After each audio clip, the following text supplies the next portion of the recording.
Esto es Intersecciones. Desde New York les habla Raúl Galope. Buenas tardes, buenas noches, buenos días. El episodio de hoy se llama Códigos Cruzados: cómo cambia el lenguaje y el cuerpo entre culturas. Hay cosas que todos hacemos: saludar, despedirnos, agradecer, pedir algo, pero no todos lo hacemos igual. En Buenos Aires alguien te dice chao, besito, y te planta 2 besos. En Tokio nadie te toca, pero una leve inclinación de cabeza vale lo mismo que una declaración de respeto. En Nueva York te dan un "Hey, how are you?", que no es una pregunta real, sino una contraseña social para decir todo bien, seguimos adelante. Hoy vamos a hablar de eso, que suena invisible, pero está en todas partes: los códigos cruzados. No solo cómo cambia el lenguaje de un país a otro, también cómo cambia el cuerpo. Porque sí, el cuerpo también habla, incluso cuando estamos callados. Y cuando ese cuerpo cruza fronteras, se pone nervioso, se confunde, a veces hasta comete pequeños crímenes diplomáticos sin saberlo.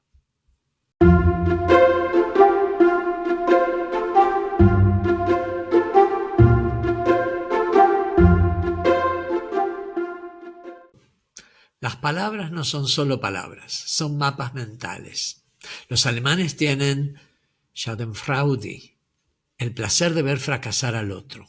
Suena malicioso, pero también nos alivia reconocerlo. Ese pequeño cosquilleo cuando al jefe se le vuelca el café y le mancha la camisa. En Japón existe komorebi, la luz del sol filtrándose entre los árboles. Una palabra poética para un momento tan específico que te obliga a notarlo. Y en español tenemos sobremesa. No después de comer, no, sobremesa.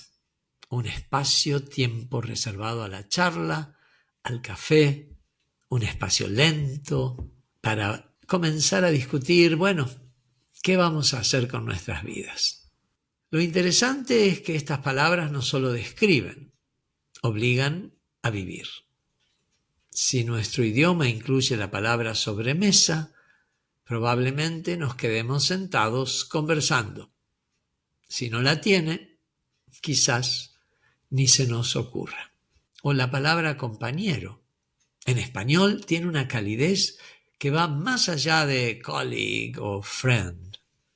Puede ser alguien con quien tomamos mate, alguien con quien marchamos, alguien que simplemente está a nuestro lado. Y también tiene en Argentina un tinte político. A veces me pregunto, ¿cuántos malentendidos políticos precisamente y sentimentales surgen de traducciones demasiado rápidas?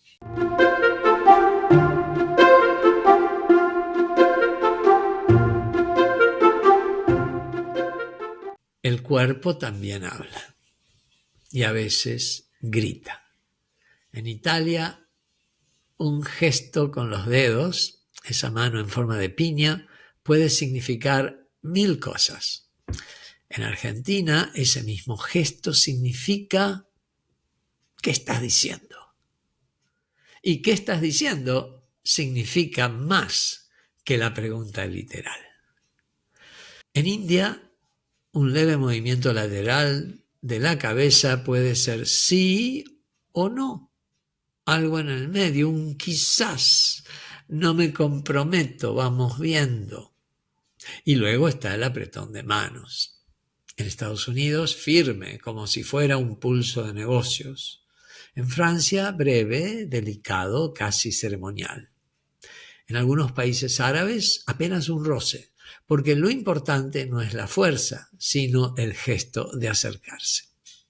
Y ojo, si damos un apretón de manos demasiado fuerte en ciertos lugares, es como declarar la guerra. Pensemos también en el espacio personal. En algunos países nórdicos el espacio es amplio, 1,5 metros, 2 metros. En Latinoamérica la distancia es, casi un mito. Te hablan, te tocan el hombro, te agarran el brazo y todo es normal.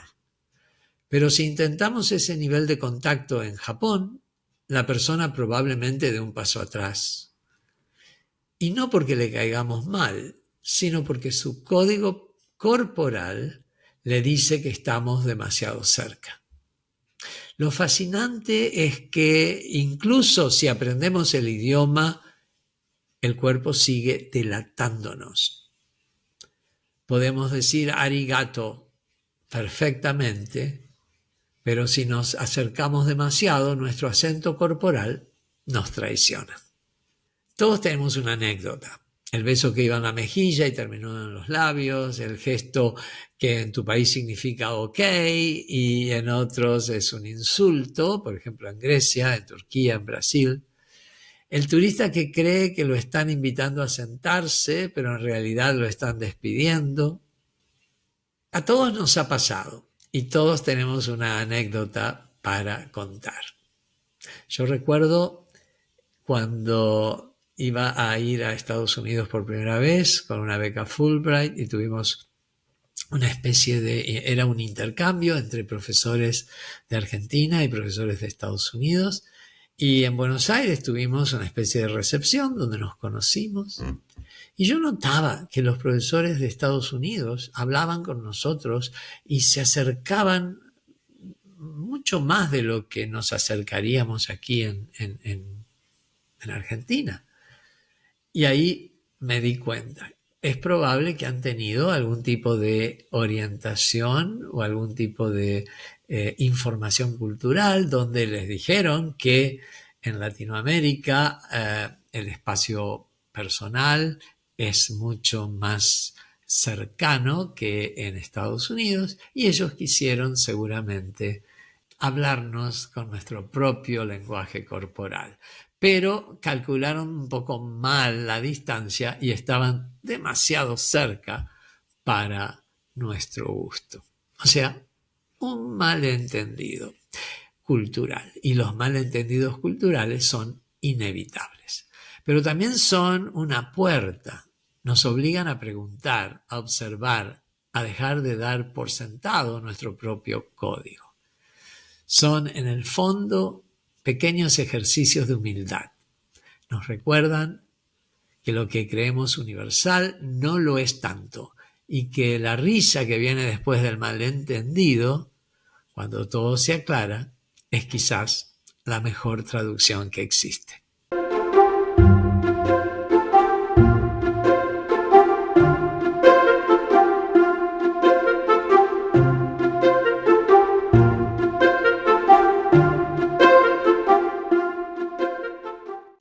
El lenguaje no solo cambia de país a país, cambia de grupo a grupo.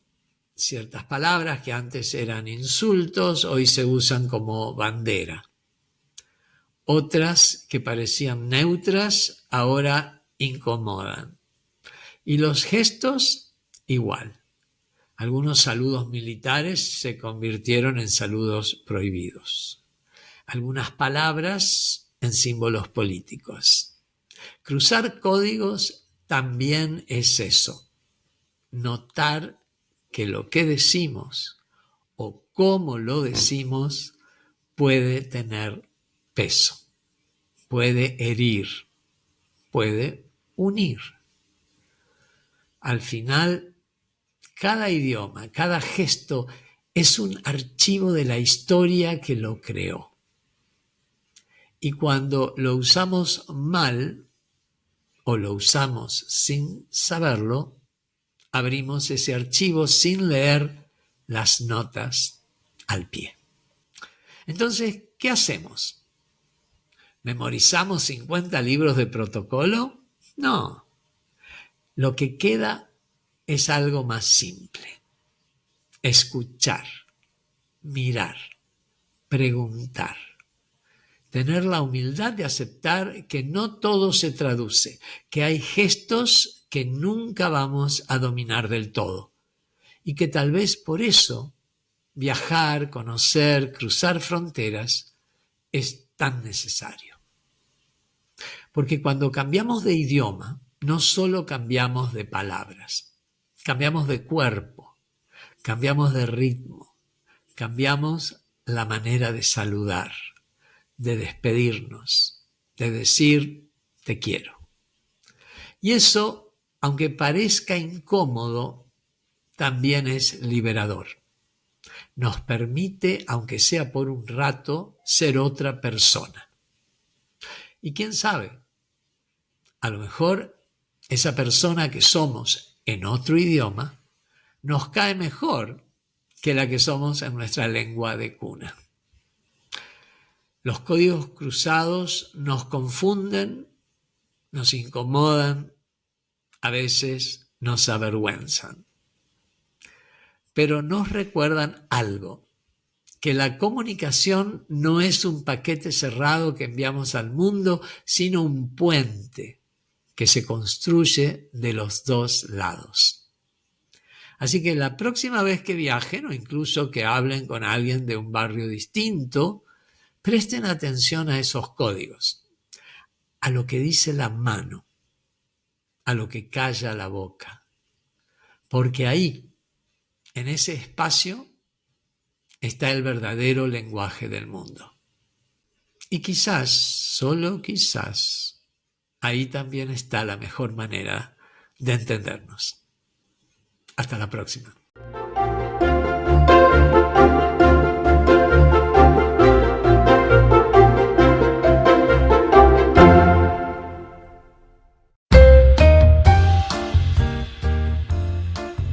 Aquí concluyen nuestras intersecciones de hoy. Muchas gracias por escuchar y hasta la próxima intersección.